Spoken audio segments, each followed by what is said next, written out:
ওর মুখ ছিল না, মাথা ছিল কিন্তু চোখ নাক মুখ কিচ্ছু ছিল না, কিন্তু আমার নানি বুঝতে পারতেছেন জিনিসটা যে ওনার দিকে তাকায় আছে।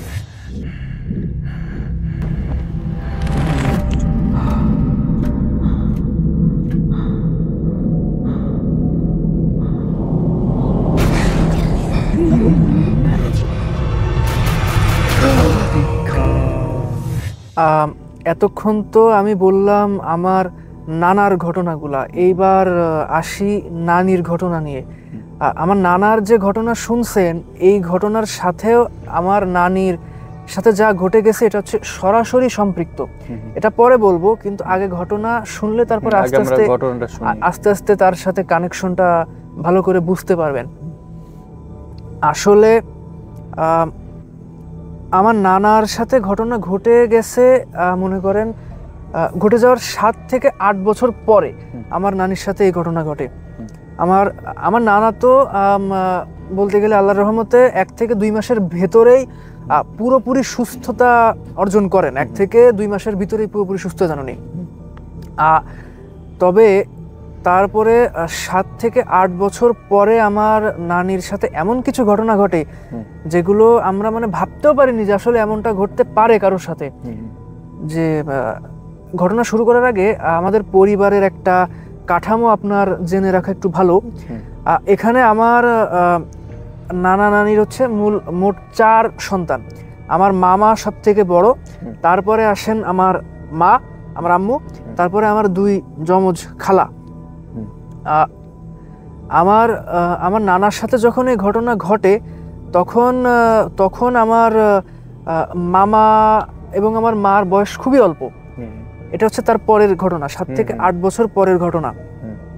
আমার নানি তখন 1 থেকে 2 মাসের গর্ভবতী। উনি তখনকার সময়, শুধু তখনকার সময় না এখনকার সময়ও গর্ভাবস্থায় বিশেষ করে মহিলাদের সন্ধ্যা করে বেরোনো উচিত না। সন্ধ্যা বা ভরা দুপুরের সময় বেরোনোটা খুবই একটা খারাপ বিষয় হয় ওই সময়। আসলে বলতে গেলে আমার নানি ওটা খুবই মেনে চলতেন বিষয়টা, কিন্তু দেখা গেছে হয়তোবা ভুল হতেই পারে, 1-2 বার ভুল হতেই পারে। হ্যাঁ, আমার নানি আর আমার নানার যে বাসাটা ছিল সেখান থেকে আমার নানির বাপের বাসা বেশ মনে করেন গ্রামের ভিতরে বিলের মাঝখান দিয়ে হেঁটে গেলে 10 থেকে 15 মিনিটের রাস্তা। বিলের মাঝখান থেকে হেঁটে যাওয়া লাগতো ওই সময়। তো মাগরিবের আজান দেওয়ার প্রায় 10 থেকে 15 মিনিট আগে আমার নানি তার বাপের বাসায় ছিলেন ওই সময়। সেখান থেকে চলে আসবেন, নিজের বাসায় ফেরত আসবেন, স্বামীর বাসায় ফেরত আসবেন, আপনার নানার বাসায় ফেরত আসবেন। তো উনি মনে করছিলেন 10 থেকে 15 মিনিট টাইম এখনো যেহেতু আছে, আজান দিবে এখনো আরো কিছুক্ষণ পরে, তা চলেই যাই। তো উনি এটা মনে করে তখন আর কি মানে বেরোয় গেছেন। বেরোয় বিলের মাঝখান দিয়ে আসতেছেন উনি। তখন তো মানুষ রাস্তাঘাটের থেকে বিলের রাস্তা বেশি ব্যবহার করতো, বিলের মাঝখান থেকে। হ্যাঁ, বিলের রাস্তা বেশি ব্যবহার করতো। উনি ওই সময় আসতেছেন ওখান থেকে। আনফরচুনেটলি উনি যখন বিলের মাঝখানে, তখনই মাগরিবের আজান দিয়ে দেয়। আর উনি তখন গর্ভবতী, উনি খুব একা, খুব জোরেও হেঁটে আসতে পারবেন না, খুব জোরেও হাঁটতে পারবেন না উনি। সেই অবস্থায় উনি মানে আস্তে আস্তে হেঁটে আসতেছেন এক সময়, তাই খুব গতি দিয়ে আর কি মানে উনি বিল পার করতে পারেন নাই। সেই সময় আজান শেষ, অন্ধকার আস্তে আস্তে অন্ধকার নামতেছে। অন্ধকারের ভিতরে উনি একটা জিনিস দেখেন, যেটা দেখে আর কি মানে ওনার গায়ে কাটা দিয়ে ওঠে, গা শিউরে ওঠে অনেকটা। জিনিসটা হচ্ছে, আমি আপনাকে ওটার ওই অবয়বটার বর্ণনা দিচ্ছি। ওটা হচ্ছে কালো ছায়ার মতন পুরো উলঙ্গ, কালো ছায়ার মতো পুরো উলঙ্গ একটা জিনিস, লম্বা, অনেক লম্বা, একটা সাধারণ মানুষের থেকেও বেশ খানিকটা লম্বা, কালো ছায়ার মতো উলঙ্গ একটা জিনিস। মনে করেন অলমোস্ট 15 থেকে 20 হাত দূরে আমার নানির থেকে দাঁড়িয়ে আছে ওই জিনিসটা। সেই জিনিসটা হচ্ছে নানি দেখে মানে অনেকটাই ভয় পান, অনেকটাই ভয় পান। বিলের মধ্যে একা ওরকম একটা উলঙ্গ ছায়া মূর্তি, ছায়া টাইপের একটা জিনিস। দেখে উনি আসলে অনেক ভয় পান। উনি আসলে ওই সময় দোয়া কালাম যা উনি পারতেন পড়তে পড়তে উনি হাঁটতে হাঁটতে বাড়ির দিকে আসেন। আল্লাহর রহমতে উনি বাড়িতে আসেন, ঠিকঠাক মতো উনি ফেরত আসেন বাড়িতে। বাড়ির একটা কাঠামো আপনাকে দিচ্ছি। বাড়ির গেট থেকে ঢুকেই বাম হাতে টিউবওয়েল ওই সময়, আর সোজা গেট থেকে সোজা হচ্ছে মেইন বাড়ি। উনি সোজা ঘরের বাসার ভিতরে ঢুকে সোজা উনি ওনার ঘরের দিকে চলে যান। গেট থেকে সোজা হচ্ছে ওনার ঘর, ওদিকে চলে যান উনি। গিয়ে ওখান থেকে 5-6 মিনিট পরে উনি ওখান থেকে বের হন। কারণ একটা জিনিস, এরকম ভয়ঙ্কর একটা জিনিস দেখছেন, দেখার পরে তো ওনার একটু তো যে কারোরই তো ভয় লাগার কথা, স্বাভাবিক বিষয়। আরো মহিলা মানুষ। উনি দেখছেন বিষয়টা দেখে 5 থেকে 7 মিনিট পরে বাসায়, ওই সময় আবার বাসায় কেউ ছিল না বাসায় ওই সময়, এমনকি আমার নানাও ছিলেন না ওই সময় বাসায়। উনি বের হয়েছেন 5 থেকে 6 মিনিট পরে বের হয়েছেন। বের হওয়ার পরে উনি যাবেন টিউবওয়েলে যাবেন উজু করতে বা ফ্রেশ হইতে, যেহেতু বাইরে থেকে আসছেন উজু করতে যাবেন। আরও মাগরিবের আজান দিছে, একটু আগে নামাজ পড়বেন এমন সময়। আমি আপনাকে আগেই বলছি যে সোজা গেট থেকে ঢুকেই একদম সোজা হচ্ছে ওনার যে মেইন বাড়িটা। তাই উনি বাড়ি থেকে বের হয়েছেন, টিউবওয়েলে যাবেন উজু করতে। তাই বাড়ি থেকে বের হইলে সোজা সামনে রাস্তা, গেটটা সামনে পড়বে। সেই অবস্থায় উনি সামনে দেখছেন যে গেটের বাহিরে রাস্তায়, ওই সময় তো মনে করেন এখনকার মতো যেমন ওই লোহা বা যা কিছু দিয়ে আমরা আর কি গেট ঠেট বানাই, তখনকার সময় তো ওরকম ছিল না। তখনকার সময় ওই বাঁশের পাটি কেটে কেটে আর কি তখনকার মতো বেড়া, যেটাকে বলে বেড়া দিয়ে আর কি তখনকার আর কি গেট টাইপের জিনিসপত্র বানানো হতো ওই সময়। ওই বেড়া দিয়ে উনি বাহিরে দেখতে পাচ্ছেন যে ওই সেই কালো অবয়বটা, ওই যে উলঙ্গ লম্বা বস্তুটা, সেটা রাস্তায় দাঁড়ায় ওনার দিকে তাকায় আছে, একদম ওনার দিকে তাকায় আছে এক দৃষ্টিতে। ওটার ফেস কি দেখতে পাচ্ছেন? হ্যাঁ, এই জিনিসটা আমি আপনাকে আগেও বলছিলাম, কিন্তু আমি আপনাকে এখন খুলে বলতেছি বিষয়টা। ওর মুখ ছিল না, মাথা ছিল, কিন্তু চোখ নাক মুখ কিচ্ছু ছিল না। কিন্তু আমার নানি বুঝতে পারতেছেন জিনিসটা, যে ওনার দিকে তাকায় আছে। মুখ ছিল না কিন্তু চোখ ছিল না, উনি বুঝতে পারতেছেন যে ওনার দিকে তাকায় আছে জিনিসটা। এমন একটা জিনিস, মানে একদম পৈশাচিক একটা জিনিস। আমি এখন বলতেছি, এখনই আমার গা শিউরে উঠতেছে বিষয়টা, আমারই গা শিউরে উঠতেছে বিষয়টা এখন। উনি তখন আর কি উনি জিনিসটাকে মানে যখন দেখছেন, উনি আর সাহস করে আর কল পাড়ে টিউবওয়েলের দিকে উনি আর কি যান নাই, উনি ঘরের ভিতরে ব্যাক করছেন। তো জিনিসটা দেখছেন, আসলে সত্যি কথা বলতে কি ওনার সাথে অনেক খারাপ একটা ঘটনা ঘটে ওই দিন রাতেই। ওরকম একটা জিনিস দেখছেন, তাও 2 বার। ওরকম একটা জিনিস দেখছেন 2 বার। তো ওই দিন রাত্রেবেলা ওনার জ্বর আসে, প্রচন্ড জ্বর আসে, ওনার বমি হয়, জ্বর আসে, এবং তারপরে উনি মানে ওনার যে 2 মাসের যে বাচ্চাটা মানে গর্ভাবস্থায়, ওটা আর কি নষ্ট হয়ে যায় আর কি, নষ্ট হয়ে যায় 2 মাসের মাথায় আর কি গর্ভাবস্থায় বাচ্চাটা নষ্ট হয়ে যায়। মানে সবারই খুবই মন খারাপ ছিল ওই সময়, স্বাভাবিক এটা বিষয়টা, মন খারাপ হয়। কিন্তু তার আগে আমার মামা এবং আম্মা তারা কিন্তু অলরেডি ছিলেন, মানে তারা অলরেডি বাচ্চা, বয়স অল্প, তারা পৃথিবীতে ছিলেন। হ্যাঁ, বাচ্চা, বয়স অল্প। এটা হচ্ছে মানে তৃতীয়বার গর্ভাবস্থায় আর কি তার সমস্যাটা হয়। আর এই বিষয় আর কি মানে নানি হয়েছে এটা, কিন্তু আসলে কেন হয়েছে, কি কারণে, এটা খুব একটা আলোচনা করে নাই কারোর সাথে বিষয়টা। কারণ তখনকার মানুষের এটা স্বভাবই ছিল যে, যেমন কি আমার নানা এত বড় ঘটনা ঘটে গেছে, উনি কারোর সাথে বিষয়টা আলোচনা করেন নাই। পরে যে উনি পুরো প্যারালাইসিস হয়ে গেছেন, তারপরে সবাইকে বলা লাগছে। ঠিক আমার নানিও একই কাজ করছে, কারোর সাথে স্বাভাবিকই মনে করতো তারা আর কি। হ্যাঁ, তখন আর কি আর সাহস করে কারোর সাথে বিষয়টা আলোচনা করেন নাই ওনারা, নানি আলোচনা করেন নাই বিষয়টা কারোর সাথে। তো ওই পর্যন্তই আর কি, মানে প্রথম ঘটনাটা ওই পর্যন্তই শেষ হয়ে গেল। এর ঠিক 1 বছর পরে আমার নানি আবার মানে তার সন্তান আসে, গর্ভে সন্তান আসে। তো তখনও ওইরকম তখনও ততদিনও কোনো সমস্যা হয় নাই, মানে ওই যে সন্তান প্রথমবার যে সন্তান নষ্ট হয়ে গেছে তারপরে উনি আর এইসব জিনিস কিচ্ছুই দেখেন নাই, সবকিছু স্বাভাবিক। পরবর্তীতে আবার যখন উনি মানে দেখেন যে মানে ওনার যখন আবার সন্তান আসে, আবার 1.5 থেকে 2 মাসের মাথায় আবার ওনার নানা রকম সমস্যা শুরু হতে থাকে। এবার মনে করেন এবার আর সরাসরি সামনে উনি দেখেন না, বিষয়টা সরাসরি সামনে দেখেন না, কিন্তু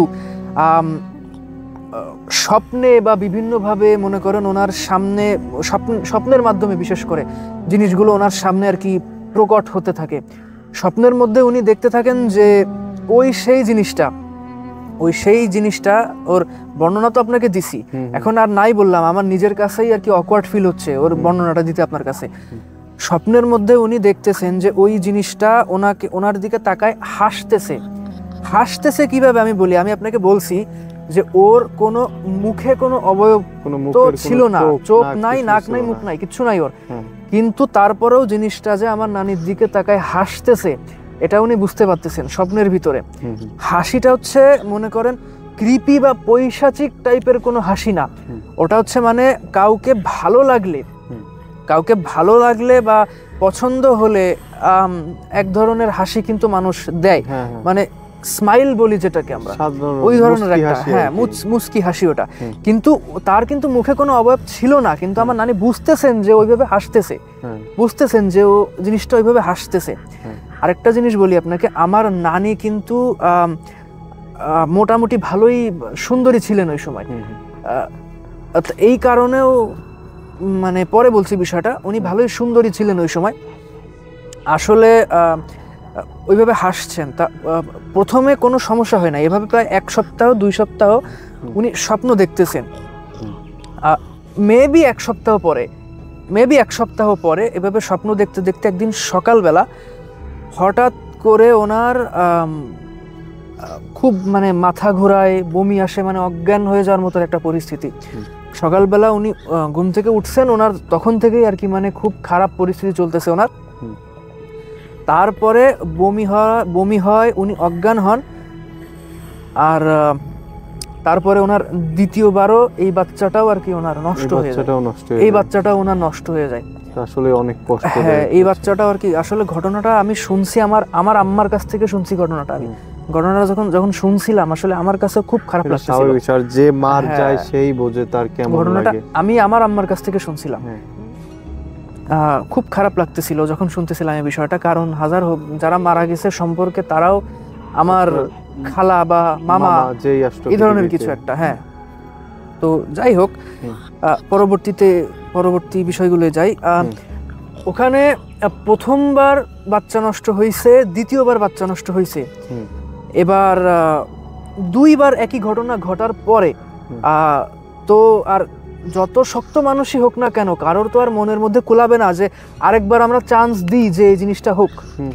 তাই মানে ছোটখাটো হোক আর যেভাবেই হোক, মানে একটা ঝাড়ফুঁকের একটা আয়োজন করা হয়েছিল। নানি জানাইছিল সবাই? হ্যাঁ, দ্বিতীয়বার নষ্ট হয়ে যাওয়ার পরে নানি আর কি মানে খুব ভেঙে পড়ছিলেন, তারপরে সবাইকে জানাইছিলেন। তারা একটু ক্লিয়ার হয়ে গেছিল যে এটা কোনো আসলে অশুভ শক্তির জন্য এইসব হচ্ছে। অশুভ শক্তি বলতে আর কি মানে এখানে আমরা তো মুসলিম, আমরা ওইভাবে বলা উচিত না আমাদের এখানে আমরা জিন হিসেবে আখ্যায়িত করতেছি, আমরা ওইভাবে করাটা আমাদের উচিত। অশুভ শক্তিটা আমাদের বলা উচিত না, কারণ মহান আল্লাহ তাআলাই হচ্ছেন মানে সর্বশ্রেষ্ঠ শক্তি, ওনার উপরে কেউ নেই। তো পরবর্তীতে একটু সামান্য ঝাড়ফুঁক বা রুকিয়া, সামান্য ছোট পরিসরে বিষয়টা করার আর কি একটা আয়োজন করা হয়। তো সেখানে মানে খুব একটা ঝামেলার সম্মুখীন হতে হয়নি কাউকে, সেভাবে মানে আর কি মোটামুটি ভালোভাবেই ইজিলি জিনিসটা আর কি সম্পূর্ণ করা যায়। একটা সিম্পল তাবিজ দেওয়ার মাধ্যমে বা যে করেই হোক, অতটা আমি জানি না, কিন্তু স্বাভাবিকভাবেই ছোটখাটো একটা ঝাড়ফুঁকের আয়োজন করা হয়। এরপরে অন্তত 2 থেকে 3 বছর, 2.5 থেকে 3 বছর কোনো সমস্যার সম্মুখীন আমার নানি হন নাই। তারপরে 3 বছরের মাথায় দ্বিতীয় বাচ্চা নষ্ট হওয়ার মানে সরি ঝাড়ফুঁকের 3 বছরের মাথায়, অলমোস্ট 3 বছরের মাথায় আমার নানি উনি আবারও গর্ভবতী হন, উনি 3 বছরের মাথায় আবারও গর্ভবতী হন উনি। এবার সবাই ভয়তে ছিল, কারণ গত 2বার বাচ্চা 1.5 থেকে 2 মাসের মাথায় নষ্ট হয়ে যায়। এইবার 1.5 থেকে 2 মাসের মাথায় আল্লাহর রহমতে কোনো সমস্যা হয়নি, কিন্তু সমস্যা 1.5 থেকে 2 মাসের মাথায় হয়নি, কিন্তু সমস্যা তো এখনো সামনে আছে। এটা সত্যি বলতে গেলে আমরা কেউ বুঝতে, আমার কথা তো না, আমি না, এটা আসলে আমার মা বা মামা বা নানা নানি যাদের কথাই বলেন, তারা কেউ বুঝতে পারে না এই বিষয়টা যে আসলে এভাবেও হবে। প্রায় 6 মাস কেটে যায়, 6 মাসের গর্ভবতী আমার নানি ওই সময়। ওনার 6 মাসের মাথায় এটা কিন্তু সায়েন্টিফিক বিষয় একটা, এটা সায়েন্টিফিক বিষয় একটা, যে 6 থেকে 7 মাসের বাচ্চাকে যদি প্রপার অপারেশন বা প্রপার প্রসিডিওরের মাধ্যমে যদি ডেলিভারি করানো যায়, তাহলে কিন্তু একটা সুস্থ সবল বাচ্চার জন্ম দেওয়া কিন্তু সম্ভব। মানে পুরো বাচ্চার যে আকৃতিটা ওটা হয়ে যায়, হ্যাঁ, একটা সুস্থ সবল বাচ্চা জন্ম দেওয়া সম্ভব 6 থেকে 7 মাসের মাথায়। যদিও সাধারণত 9 থেকে 10 মাস, 9 মাসই আমরা জানি 9 মাসে হয়, কিন্তু 6 থেকে 7 মাসের মাথায়ও সম্ভব। সেভাবে 6 মাসের মাথায় আমার নানি আবার স্বপ্ন দেখা শুরু করে, ওই সেই জিনিসটা, ওই সেই কালো অবয়ব, ওই সেই কালো লম্বা লঙ্গ সেই অবয়বটা, আমার বলতেও খারাপ লাগছে এখন, ওই জিনিসটাকে আবার স্বপ্নে দেখতে পায় আমার নানি। স্বপ্নে দেখতে পাওয়ার পরে তখন এইবার নানি আর কোনো রিস্ক উনি নেন নাই, উনি এইবার সবাইকে বলেন যে এরকম ঘটনা ঘটতেছে, এরকম প্রথম সবাই বলছে, আরে আগের বার তো হয়েছিল, তুমি ভয় পাচ্ছ, এরকম না, কেউ খুব একটা গায়ে লাগায় নাই, মনের দোষ হিসেবে চালাই দিচ্ছেন, কারণ সবাই জানে যে রুকিয়া করছে একটা বিষয়, কিভাবে হবে, সবাই মনের দোষ মনে করেই আর কি সেখান থেকে বিষয়টাকে উড়াই দিছেন, বিষয়টাকে সম্পূর্ণ উড়াই দিছেন। ঠিক আছে, কিন্তু আসলে এটা মনের দোষ ছিল না, এটা প্রথম দিন যেদিন স্বপ্ন দেখছিলেন 6 মাসের মাথায়, এর ঘটনাটা ঘটে 1 মাস ধরে। 6 মাসের মাথায় উনি দেখতেছেন যে ওই সেই সেম জিনিসটা, ওই যে বিলের কথা বলছিলাম না প্রথমবার, যে বিলের ভিতরে ওনাকে আমার নানি দেখছিলেন ওই জিনিসটা, ওই বিলের ভিতরে আর কি, ওই বিলের ভিতরেই ওই সেই জিনিসটা আমার নানির হাত ধরে টানতেছে, আমার নানিও সুন্দর ওবিডিয়েন্ট বাচ্চার মতো তার পিছন তার সাথে হেঁটে যাচ্ছে, স্বপ্নে দেখতেছে, মানে কথা শুনে এমন বাচ্চার মতন তার হাত ধরে টানতেছে, সেরকম ভাবে আমার নানিও তার সাথে চলে যাচ্ছে, এরকম বিষয় স্বপ্নে দেখতেছেন আমার নানি। বিষয়টা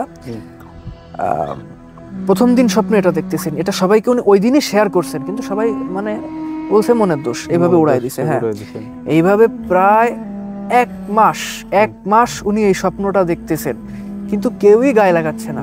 এটা কি প্রতিদিনই দেখতেছিল? 1 মাস ধরে প্রতিদিন স্বপ্নটা দেখতেছেন, প্রতিদিন। আচ্ছা, তারপর প্রতিদিন স্বপ্নটা দেখতেছেন, কিন্তু কেউই গায়ে লাগায় না এই বিষয়টা। এখন হয়তোবা গায়ে না লাগানোর কারণ হয়তোবা ওই অশরীরী বা জিন যেটাই বলেন, ওই জিনিসটা হয়তোবা আমার নানা বলেন বা ফ্যামিলির অন্য কারোর উপরেও হয়তোবা কোনো রকম ইফেক্ট ফেলছে, যে কেউ হয়তোবা কিছু মনে না করুক, এরকম একটা কিছু হতেও পারে। কারণ যে ঘটনা আগে দুইবার হয়েছে, সেটা আবার নেক্সটে আবারও রিপিট হচ্ছে, এটা নিয়ে একটু সবার চিন্তা করা উচিত। এটা হয়তো এটা হতে পারে, আপনি যেটা বলছেন এটা হতে পারে, যে ওই জিন হয়তো কোনো প্রকারে কোনো প্রভাব ফেলছে, যার জন্য কারো ওই বিষয়টা নিয়ে কোনো ভাবনাই হচ্ছে না। তারপর সেই তারপরের ঘটনায় আসি। এবার হচ্ছে 1 মাস ধরে এই স্বপ্নটা আমার নানি দেখতেছেন। 6 মাসের মাথায় শুরু হয়েছিল, 6 মাস গর্ভবতী থাকা অবস্থায় এই স্বপ্ন দেখার এই সিলসিলা এটা শুরু হয়েছিল। 7 মাসের মাথায় এসে, এক্স্যাক্টলি এইভাবেই বলছিলেন আমাকে আমার আম্মা, আমি সেভাবেই বলতেছি আপনাকে। 7 মাসের মাথায় এসে ওনার যে বলেন যে বাচ্চা হওয়ার আগে 9 মাসের মাথায় যে ডেলিভারির আগেই যে ব্যথা মানে যেভাবে যে পেইন শুরু হয় সেই পেইনটা 7 মাসের মাথায় শুরু হয়ে গেছে।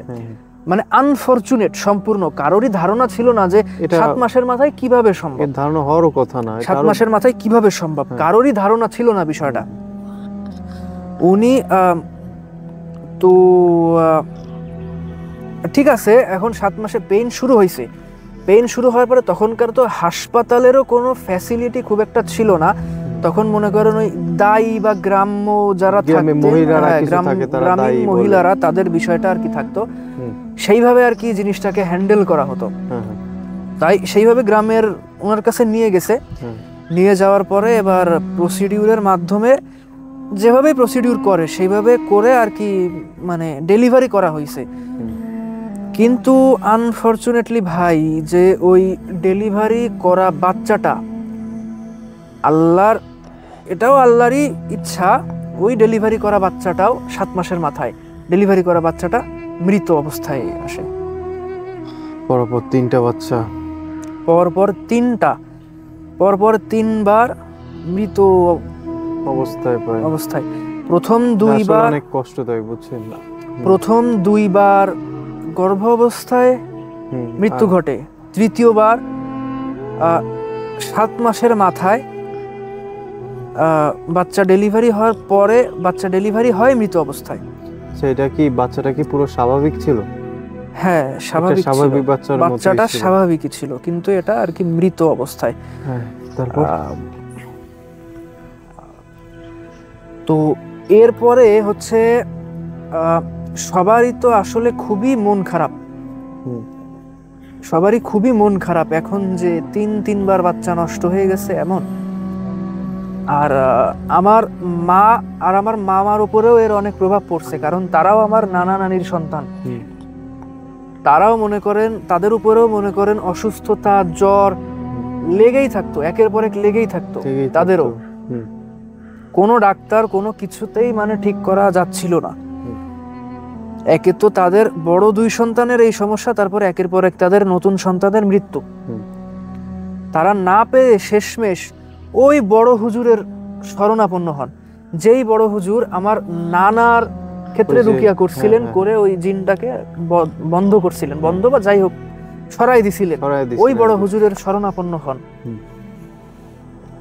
বড় হুজুর আবার করেন, বড় হুজুর আবার উনিও আসেন, এসে এবার আমার নানির যে চিকিৎসা করা লাগে বা যে পদ্ধতি আছে, উনি ওনারটা সেই পদ্ধতিতে উনি আর কি কাজ করেন। তারপরে কাজ করার মাধ্যমে মোটামুটি আল্লাহর রহমতে নানিকে ওই বালা মুসিবত থেকে ওইখান থেকে সরায় আনতে পারেন। তারপরে ওই সময় কাজ হয়ে যাওয়ার পরে বড় হুজুর বলেন, চাঞ্চল্যকর তথ্য শুনছেন, চাঞ্চল্যকর তথ্য শব্দটা শুনছেন, হুজুর সেই জিনিসটা দিছে, চাঞ্চল্যকর তথ্য একটা। বিষয়টা হচ্ছে ওই যেই জিনটা রাত্রেবেলা কুকুরের বেশ ধরে আমার নানার সাথে আর কি এই ঘটনাটা ঘটাইছিল, সেই জিনটারই বংশেরই কেউ, সেই জিনটারই বংশের কেউ প্রতিশোধ নেওয়ার জন্য, কারণ ওকে বন্দি করা হয়েছিল, সেই জিনটার বংশেরই কেউ প্রতিশোধ নেওয়ার জন্য আমার নানির পিছনে লাগছিল, প্রতিশোধ নেওয়ার জন্য আমার নানির পিছনে লাগছিল। তো যেহেতু খুবই শক্তিশালী, ওরা খুবই শক্তিশালী ছিল, জিনরা শক্তিশালী থাকে, কি কোনোটা শক্তিশালী হয়, কোনোটা কম শক্তিশালী হয়, তবে ওইটা ছিল খুবই শক্তিশালী, কালো অবয়ব, লম্বা, খুবই শক্তিশালী জিনিসটা। তারপরে আবার কোনো বস্ত্রহীন, খুবই শক্তিশালী। তো হুজুর আল্লাহর রহমতে যে করে হোক কায়দা করতে পারছিলেন, কাবু করছিলেন ওই জিনিসটাকে। তারপরে উনি বলছেন যে ওরই বংশধর আসছে ওকে বন্দি করার বদলা নিতে, প্রতিশোধ নিতে আমার নানিকে। কিন্তু এখানে আবার একটা টুইস্টের মতো আছে। ও আমার নানি, আমি আপনাকে প্রথমেই বলছিলাম যে আমার নানি কিন্তু বেশ সুন্দরী ছিলেন ওই সময়। ও প্রতিশোধ নিতে ঠিকই আসছে, কিন্তু ওই দিনকে বিলে বিলের মাঝখানে আমার নানিকে দেখে মানে ওর আর কি ভালো লেগে যায় আমার নানিকে। তখন ও চাইছিল যে আমার নানিকে ওর সাথে করে নিয়ে যাবে, সাথে করে নিয়ে ওর সাথে করে নিয়ে চলে যাবে, এটা চাইছিল। এই কারণেই তিনবার আমার নানির 3টা বাচ্চা নষ্ট করে দিছে। তিনবার বাচ্চা ওই নষ্ট করছে, ওই নষ্ট করে জন্য দিছে। নষ্ট করছে। হ্যাঁ, একে হচ্ছে প্রতিশোধ, তারপর হচ্ছে আপনার নানিকে পছন্দ হয়েছিল ওই জিনটা। এটা হয় অনেক সময় যে জিন পরীরা এরকম পছন্দ করে মানুষকে নিয়ে যায়, এরকমের অনেক ঘটনা আছে। তারপর ওকে মূলত আমার নানিকে নিয়ে যেতে চাইছিল, সেই কারণে আর কি 3টা বাচ্চাই নষ্ট করে দিছে। ঠিক আছে, এখন এই ঘটনা তো হয়ে গেছে, এখন আল্লাহর রহমতে আর কোনো সমস্যা হয় নাই। আমার নানিও মোটামুটি সুস্থ হয়ে যান, আর নানারও এরপরে কোনো নানার কোনো সমস্যা হয়ই নাই। এই টোটাল বিষয়ে নানার কোনো সমস্যা হয়ই নাই। আর আমার মামা বা আমার আম্মা যারাই, তাদেরও অসুস্থতা আল্লাহর রহমতে থাকে না, অসুস্থতা কোনো রকম থাকে না, তাদের আর সুস্থ হয়ে যায়। আর পরে আবারও প্রায় সম্ভবত আবারও 1 থেকে 1 বছর কি 2 বছর পরে আমার নানি আবারও তার প্রেগনেন্ট হন, আবারও ওনার গর্ভে সন্তান আসে। এবার সত্যি বলতে গেলে ভয় তো সবার মনের মধ্যেই থাকে, কারণ 3বার হয়, একটা সমস্যা হয়েছে, ভয় তো সবারই মনের মধ্যে থাকে। কিন্তু এবার আল্লাহর রহমতে এইবার আর কোনো সমস্যা হয় নাই। এইবার আল্লাহর রহমতে আমার নানির 2জন সুন্দর যমজ কন্যা সন্তান, সুস্থ সবল কন্যা সন্তান লাভ করেন, আলহামদুলিল্লাহ। আমার 2 খালা সুস্থ সবল 2জন কন্যা সন্তান লাভ করেন। তো এরপর থেকেই আর কি আল্লাহর রহমতে মোটামুটি আর কোনো সমস্যা এখনো পর্যন্ত আল্লাহর রহমতে আমরা কেউ ফেস করি নাই, এমনকি আমিও না। আপনার নানা নানি কি বেঁচে আছে এখনো? হ্যাঁ, তারা এখনো জীবিত। যাক, যদি কোনোদিন সময় হয় আপনার নানার কাছে করতে যাব, ইনশাআল্লাহ আপনাদেরকে নিয়ে যাব, তাদের সরাসরি তাদের মুখ থেকে শুনবো, ইনশাআল্লাহ আপনাদেরকে নিয়ে যাব। বন্ধুরা, এই ছিল আজকে আমাদের ঘটনা।